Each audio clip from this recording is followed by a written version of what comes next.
Netrang રાજપાટી road ઉપર આવેલ ફોફડી group ગ્રામ પંચાયત વિસ્તારના ફોકડી વડપાન ગામ વચ્ચે આવેલી સીમમાં ખાતા નંબર 201 સર્વે નંબર 16 ની જમીન અંગે પથ્થરખાણ માટે લીઝ મંજૂર કરાવવાની ચાલતી પ્રક્રિયા સામે સ્થાનિક આદિવાસી ખેડૂતોમાં ભારે અસંતોષ ફેલાયો છે।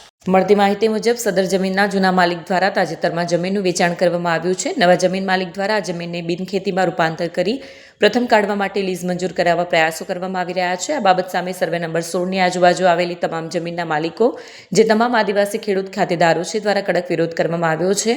સ્થાનિક રહીશોએ આશંકા વ્યક્ત કરી છે કે પથ્થરખાણમાં થનારા રોજિંદા બ્લાસ્ટિંગના કારણે સરદાર આવાસ સહિતના કાચા મકાનોને નુકસાન પહોંચશે, તેમજ પીવાના પાણીના સ્ત્રોતોનું પાણી સ્તર નીચે ઉતરી જશે।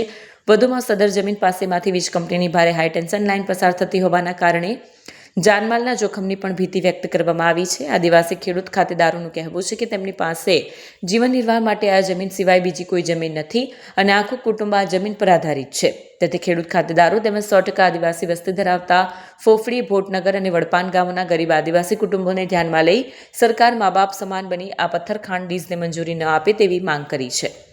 वीडियो जर्नलिस्ट मितेश आहिर साथे सत्या टीवी न्यूज़ नेत्रंग। मंगा वसावा नेत्रंग भाटा कंपनी हमारा खेतर में दई हुए छे ने पानी जाय छे पछी बीजू कोरी नाखवानी छे पण अमे कोईने नाखवा देवा नहीं ने पेला हिरेन पटेल एक जमीन वेची नाखेली छे मना बोरखडे लीधेली छे એટલે અમે અટકાવવામાં મામલતદારમાં આવેલા આયોજનપત્ર આપવા માટે। પછી બીજું કે અમે કોઈને એટલામાં ખાણ નહીં કરવા દઈએ, રસ્તો ના આપીએ।